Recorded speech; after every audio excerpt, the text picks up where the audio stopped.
అందరికీ నమస్కారం. శ్రీమాత్రే నమః. ఈరోజు వృశ్చిక రాశి వారి గురించి తెలుసుకుందామండి. వారి ఇంట్లో ఏ రెండు విషయాలు జరుగుతూ ఉంటాయి. మీకు దైవశక్తి తోడుగా ఉన్నట్టే లెక్క. అంటే మనం దైవశక్తి యొక్క స్వరూపాన్ని నిజంగా చూస్తున్నామనే లెక్క. మరి ఆ రెండు విషయాలు ఏంటి? అలాగే వృశ్చిక రాశి వారి ఇంట్లో ఎలా జరిగితే దైవశక్తి వారికి తోడుగా ఉంది అనే విషయాన్ని ఎలా నిర్ధారణ చేసుకోగలుగుతారు? అటువంటి విషయాల గురించి ఇప్పుడు ఈ వీడియోలో మనం వివరంగా తెలుసుకుందాం. కాబట్టి ఈ వీడియోని ఎక్కడ కూడా స్కిప్ చేయకుండా చివరి వరకు చూడండి. అప్పుడే మేము మీకు ఏం చెప్తున్నామో పూర్తిగా అర్థమవుతుంది. అలాగే జయ శ్రీరామ్ అని కామెంట్ చేయండి. ఇక వివరాల్లోకి వెళ్తే కనుక వృశ్చిక రాశి అనేది రాశి చక్రంలో 8వది. విశాఖ నక్షత్రం 4వ పాదం, జ్యేష్ఠ నక్షత్రం 1, 2, 3, 4 పాదాలు మరియు అనురాధ నక్షత్రం 1, 2, 3, 4 పాదాలలో జన్మించిన వారు వృశ్చిక రాశికి చెందుతారు. వృశ్చిక రాశి వారికి జీవితంలో మంచి స్థితికి రావడానికి చాలా కష్టపడతారు. మీ ఆకర్షణమైన రూపం చూసిన ప్రతి ఒక్కరిని మీ వైపు ఆకర్షిస్తుంది. మీరు కేవలం బాహ్య అందమే కాదు, అంతర్గత అందాన్ని కూడా కలిగి ఉంటారు. అందుకే ఇతరులు తమ కష్టాన్ని మీతో పంచుకోవడానికి ఇష్టపడతారు. మీ మనసుకు నచ్చిన విషయాలను మాత్రమే చేస్తారు, కానీ మీరు చేసే ప్రతి పని పూర్ణంగా చేయాలని కోరుకుంటారు. కష్టాలు వచ్చినప్పుడు వాటిని ధైర్యంగా ఎదుర్కొనే మీ అసాధారణమైన పట్టుదల అని చెప్పవచ్చు. జీవితంలో ఎన్ని అడ్డంకాలు ఎదురైనా వాటిని దాటడానికి మీరు ఎంతో కష్టపడతారు. మీరు సాధించే ప్రతి విజయం వెనుక మీ కఠిన శ్రమ, పట్టుదలే ఉంటాయి. మీరు చాలా తెలివైన వారు. ప్రతి విషయాన్ని లోతుగా విశ్లేషించి చాకచక్యంగా నిర్ణయాన్ని తీసుకుంటారు. ఇతరులు ఊహించని కోణాల్లో మీరు ఆలోచించగలరు. అందుకే ఇతరులు మిమ్మల్ని మార్గదర్శిగా భావిస్తారు. మీ గుప్త స్వభావం మీకు ప్రత్యేకత అని చెప్పవచ్చు. మీ మనసులో ఉన్న విషయాలను ఎవరితో పంచుకోరు. అలాగే ఇతరుల రహస్యాలను కూడా రక్షిస్తారు. మీరు మాట్లాడే ప్రతి మాట లోతైన అర్థం ఉంటుంది. అబద్ధాలు చెప్పేవారిని వెంటనే గుర్తించగలరు, ఎందుకంటే మీకు సత్యం పట్ల ఎంతో అవగాహన ఉంటుంది. అందుకే మీ దగ్గర అబద్ధాలు ఆడడం చాలా కష్టం. మీరు ఎవరిపైన నమ్మకం ఉంచాలంటే చాలా కాలం పడుతుంది. కానీ ఒకసారి నమ్మకం ఏర్పడితే మీరు జీవితాంతం ఆ నమ్మకాన్ని కాపాడుకుంటారు. స్థిరత్వం మీ ముఖ్య లక్ష్యం అని చెప్పవచ్చు. మీరు మీ సిద్ధాంతాలను, నమ్మకాలను ఎలాంటి పరిస్థితుల్లోనూ మార్చుకోరు. ఇది కొన్నిసార్లు మొండిగా కనిపించిన ఇది మీ గొప్ప లక్షణం అని చెప్పుకోవచ్చు. మీ కోపం ఎక్కువ అని అందరూ అంటారు, కానీ నిజమే. కానీ మీ కోపాన్ని నియంత్రించుకోగలిగే శక్తి మీకుంది. ఆ కోపం ఎక్కువసేపు ఉండదు, క్షణాల్లో మాయమవుతుంది. మీ కోపం వెనుక మీ న్యాయం, నిజాయితీ దాగి ఉంటాయి. మీరు ఎప్పుడు ఇతరులకు మంచి జరగాలని కోరుకుంటారు, వారికి కీడు జరగాలని అస్సలు కోరుకోరు. మీ మార్గాన్ని ఎవరైనా అడ్డుకున్నా చివరికి విజయం మీదే. కుజగ్రహాధిపతులు వృశ్చిక రాశి అయిన మీ శక్తివంతులు, స్వాభిమానులు. మీరు ఎంత కష్టపడితే అంత ఎత్తుకు ఎదుగుతారు. మీ జీవితంలో అడుగడుగున సవాళ్ళు ఎదురవుతున్నా వాటిని అధిగమించే శక్తి మీకు ఉంటుంది. ధనాత్మక ఆలోచనలు, మీ తీక్షణమైన బుద్ధికి కుశలత, పరిశీలనమైన దక్షత, మీరు ఆపదలో ఉన్న వారికి చేయూతనివ్వడం, ఇవన్నీ మిమ్మల్ని ప్రత్యేక వ్యక్తిగా నిలబడతాయి. అలాగే వృశ్చిక రాశి వారికి ఇప్పుడు శని ప్రభావం అనేది పూర్తిగా తగ్గిపోయింది. అంతకుముందు వారి శని ప్రభావం అనేది చాలా ఎక్కువగా ఉండడం వల్ల చాలా కష్టాలని అనుభవించారు. కానీ ఉగాది తర్వాత వృశ్చిక రాశి వారికి శని ప్రభావం అనేది పూర్తిగా తగ్గిపోయింది. వృశ్చిక రాశి వారి జీవితాన్ని ఒక అద్భుతమైన అతీత శక్తి నడిపిస్తుందని చెప్పడంలో ఎలాంటి సందేహం లేదు. అవును, మానవ జీవితం అనేది ముందుకు సాగాలంటే మనకు కనిపించినటువంటి శక్తి ఆ దైవం అని మనం నమ్ముతూ, ఆ దైవానికి మనం ఎప్పటికప్పుడు దండం పెట్టుకోవడం, పూజాధికారులు చేయడం వంటి చేసి మనకు మనం పాజిటివిటీని, శక్తి నింపుకొని ముందుకు సాగుతామని చెప్పుకోవాలి. ఈ వృశ్చిక రాశి వారిని దైవశక్తి నడిపిస్తుంది అనడంలో సంకేతాలు ఏమిటి? మీరు చేసే పనిలో దైవశక్తి మీకు తోడుగా నడిపిస్తుందని చెప్పి అనడానికి ఆ సంకేతాలు ఏంటనే విషయాన్ని ఇప్పుడు తెలుసుకుందాం. అయితే భగవంతుడు ఏ రూపంలోనైనా మీ దగ్గరికి రావచ్చు. ఉదయాన్నే ఈ వృశ్చిక రాశి వారు లేచేసరికి ఒక కాకి మీ ఇంటి ముందు వాలి పదే పదే అరుస్తుంది అనుకోండి. మీరు ఏం చేస్తారు? ఉదయం లేచిన వెంటనే కాకి అరుపులు ఏంటి అంటే విసిరి కొడుతుంటారు. అలా విసిరి కొట్టడం అనేది చాలా తప్పు. మీరు ఆ కాకిని ఉదయం లేచిన వెంటనే చూశారు, కాసేపటికి మీ పనులు చేసుకుంటున్నా కూడా ఆ కాకి అలాగే అరుస్తుంది అనుకోండి.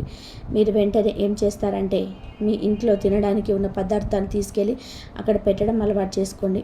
ఒకరోజు పెడితే ప్రతిరోజు వచ్చేస్తుందని మీరు అనుకోవచ్చు. అవును, ప్రతిరోజు వస్తుంది.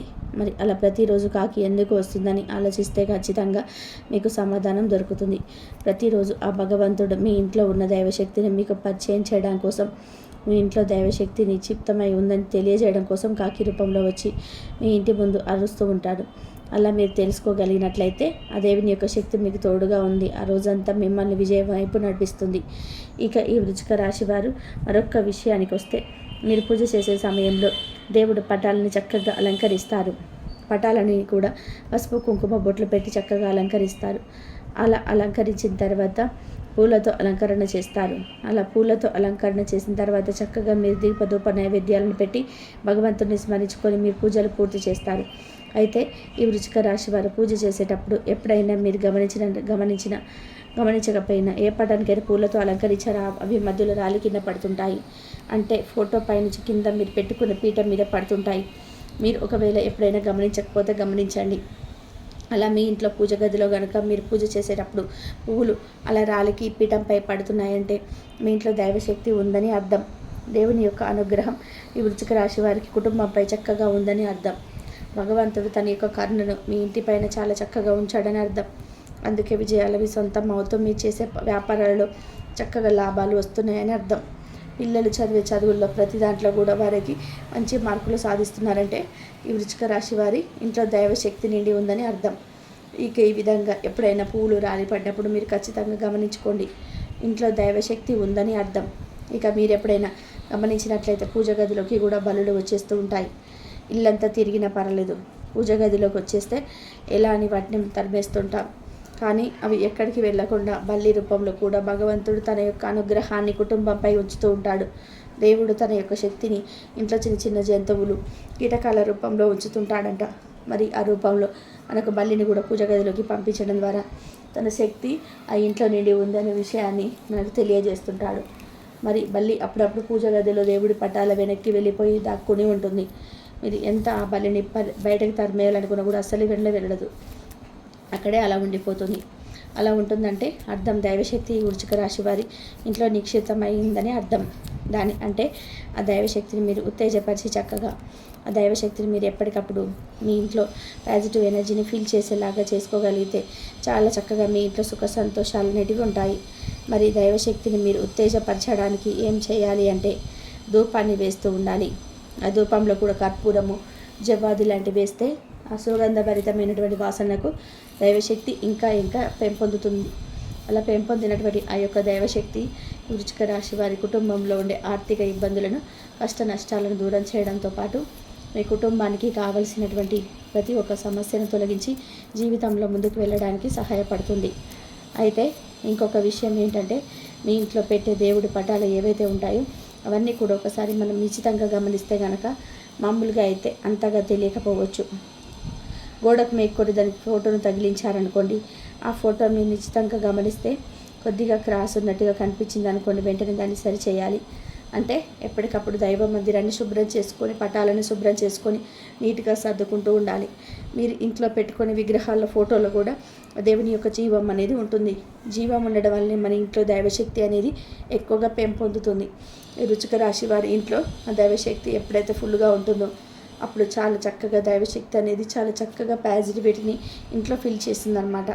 మరి ఇలా ఎప్పుడైనా మీకు ఇంట్లో పూజ చేసుకునేటప్పుడు పటాల నుంచి పూలు రాలిపడిన, ఉదయం లేచిన దగ్గర కాకులు కనిపించిన, ఇంకా దేవుడి పటాల వెనుక బల్లులు తిరుగుతున్నా, ఇంకా అదే విధానంగా దేవుడి పటాలు ఏమైనా పక్కకు జరిగినట్టు కనిపించిన, ఇవన్నీ కూడా దైవశక్తి వృశ్చిక రాశి వారి చుట్టూ మీతో ఇంట్లో ఉందని తెలియజేసే సంకేతాలు. కాబట్టి దైవశక్తిని ఈ ఇంట్లో వృశ్చిక రాశి వారు ఇంట్లో పెంపొందించుకోవడానికి, జాగృతం చేయడానికి మీరు చేయాల్సిందల్లా కూడా ధూపదీప నైవేద్యాలు పెట్టుకోవడం, ధూపం వేయడం, వీలైనంత వరకు వారానికి 2 సార్లు మంగళ శుక్రవారంలో ఉదయం సాయంత్రం పూట చక్కగా ధూపం వేసుకోండి. ఆ ధూపంలో జవ్వాది, కర్పూరం, సుగంధ ద్రవ్యాలు ఏవైతే ఉంటాయో వాటిని వేసి ఇల్లంతా సుగంధభరితమై నింపండి. ఆ పాజిటివిటీని ఇల్లంతా నిండిపోతుంది. ఇంట్లో దైవశక్తి ఉత్తేజితమై జీవితంలో మార్పు వస్తుంది.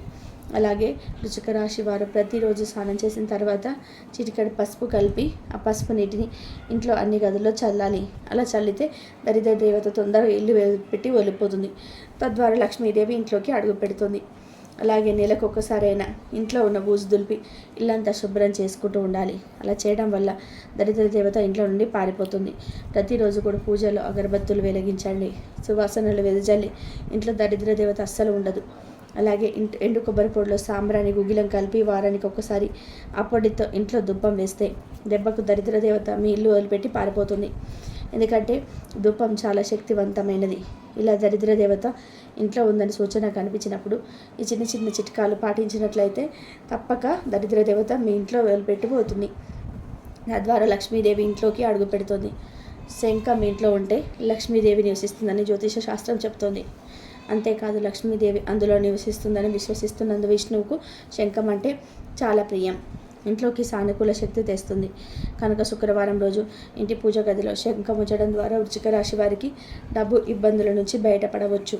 ఈ వృశ్చిక రాశి వారు శుక్రవారం సాయంత్రం లక్ష్మీదేవి చిత్రపటానికి మల్లెపూల సుగంధం లేదా మల్లెపూలను సమర్పించడం ద్వారా తల్లి అనుగ్రహం పొందవచ్చు.